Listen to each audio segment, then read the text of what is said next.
Hello, friends. It's been a few weeks since you've had an opportunity to hear from your executive team, really feeling and talking through for such a time as this.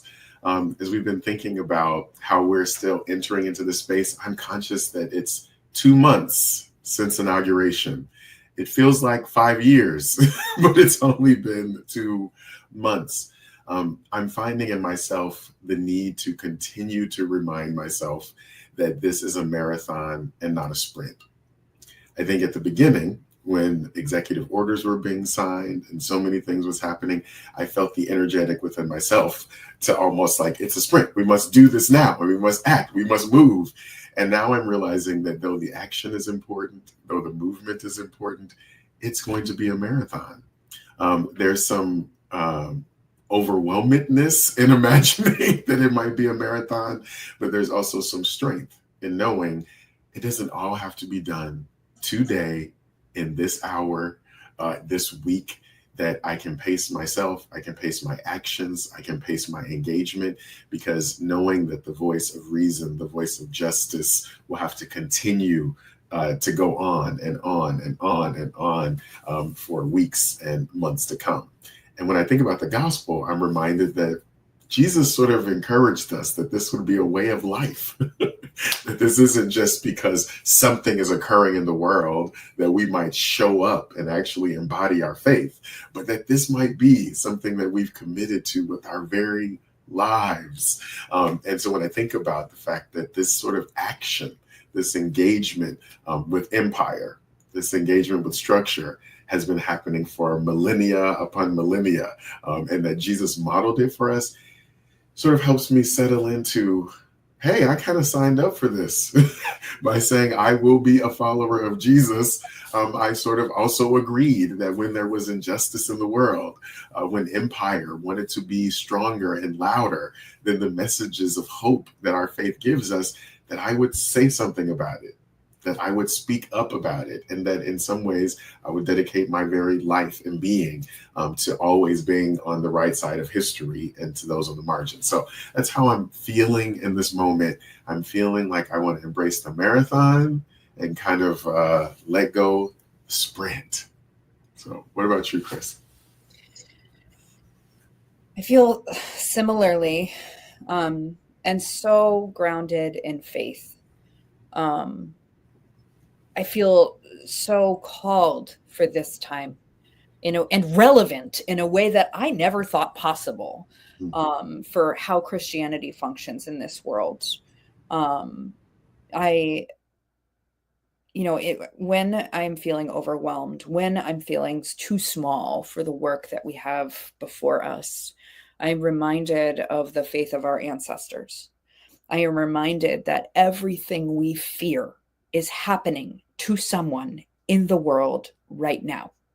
And that there are people who are offering stories of hope, stories of faith, stories of resistance and care and love coming from those places that we can learn from for how we approach what's before us each and every day.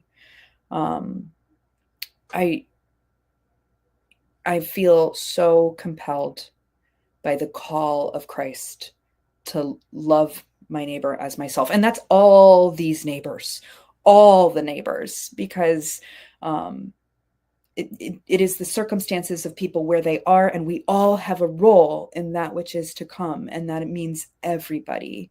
So I'm feeling really called and grounded and hopeful in the tools that have been passed from our faith forebears to us today for us to carry. And Liz, how are you feeling? Yeah, as we prepared for this, I was remembering the last time we made this and how different my body feels. I don't feel the anxiety and the anxious energy in the way I did two months ago, or a little less than that. It doesn't mean I don't feel any less worried. And so I'm grateful for that. And it reminds me that we're all going to go through this in different ways. And that metaphor, Darrell, of this is a marathon, not a sprint, is a good reminder. There's something about sort of settling into the reality when something is so new to us. that at least that's where I'm feeling like I'm at, and so many of the people I'm hearing and talking with, hearing from and talking with. I just finished this beautiful young adult fiction book, Libertad, by her name is Bessie Flores Aldevar, and it's about a Honduran queer poet coming of age during the last coup, and it gave me such groundedness in the deep beauty and desire of the human spirit to flourish. And how do we do that in the face of systems of oppression that can't be changed, even perhaps in our lifetime, but that we keep trying. And I commend it to all of you. I'm not doing it justice, but I am feeling so grateful for the voices of beauty and hope and resistance that are present in the world, and particularly a different perspective for us North Americans, not all, but many who sit in such a seat of privilege, just to have a wider perspective. I still struggle with, what should I be doing?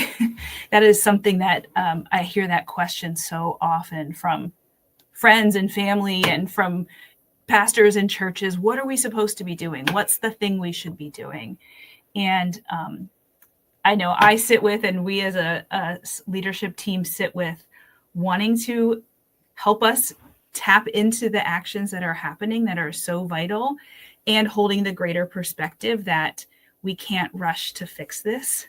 I'm so moved by, so I think part of that answer is just being the church, being a tight-knit fabric of human dignity and respect in a local place where the forces of white supremacy and Christian nationalism are intentionally trying to tear that apart. And so I'm so grateful for our churches that just keep on doing that.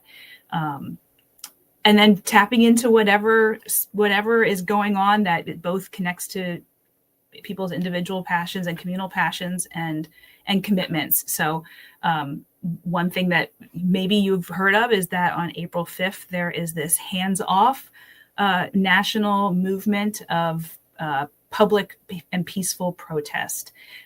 We'll put the link in the chat afterwards.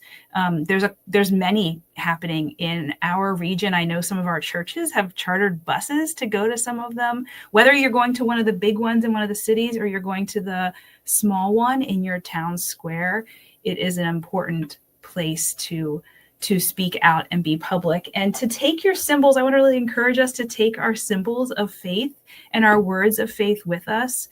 Not only does our faith ground and buoy us and direct us, but it is a moral compass that we need to bring into this conversation.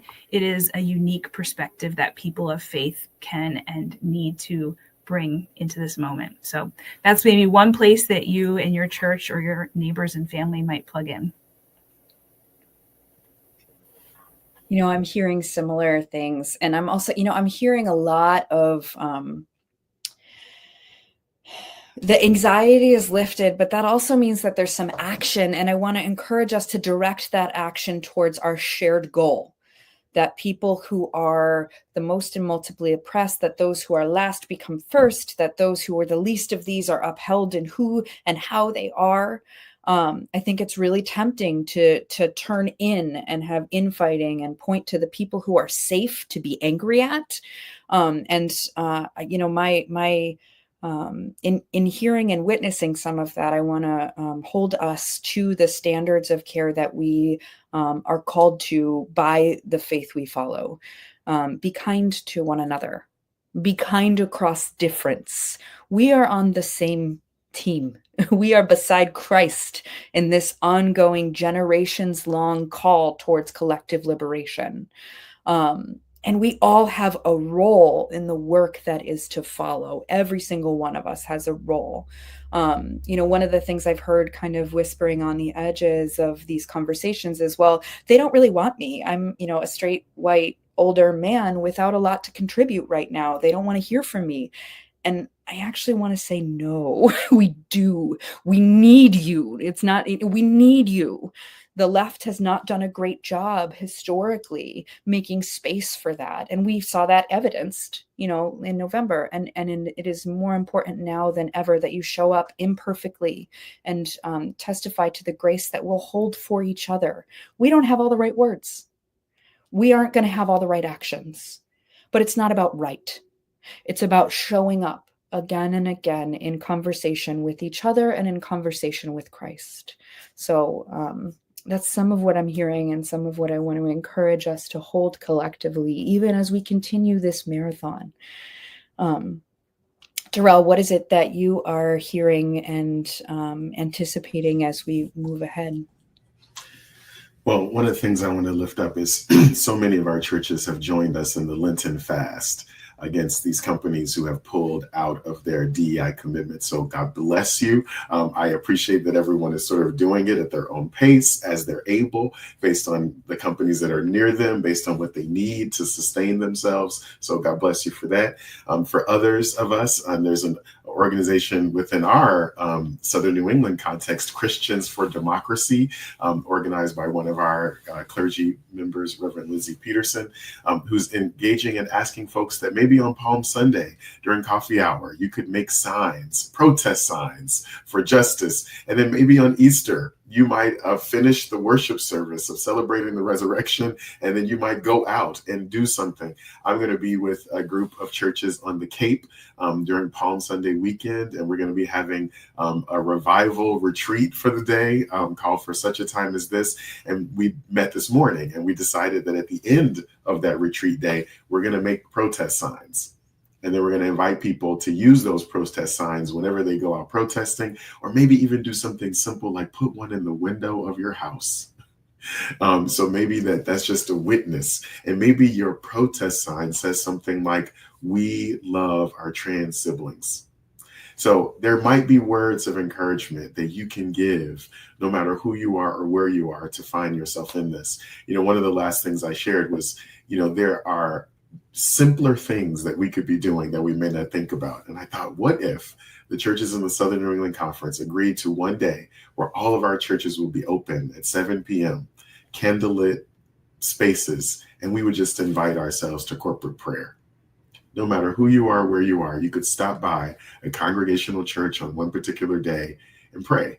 And so maybe that's not even organized by the conference. Maybe that's organized by associations, or maybe that's organized by the churches in your town. And you just do that. That's a simple act that doesn't require so much more extra from you than to just open the space that's already there. So I hope you've been listening to us and you found a way to enter in. You found that there doesn't have to be a particular right way or some structural thing you need to fit in, but just show up and allow God to show forth through you. So let's close with a simple prayer. Holy One, you see us. You see our hearts. You see our intention. We ask you, as you promised, to give us bread for the journey ahead.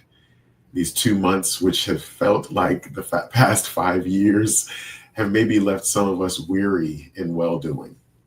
And yet, God, you promised that you would be a light that shines in the midst of darkness. So allow the love that you have for us, the strength of your Spirit, to be that light that shines forth in us, that we may do our part to be your hands and your feet in and upon this earth. Help us to run this marathon, knowing that we have siblings to the left, to the right, to the front, and in the back of us. And most importantly, your Spirit is guiding us each and every step of the way. Amen. God bless you, my friends, until we all meet collectively again. Peace be with you.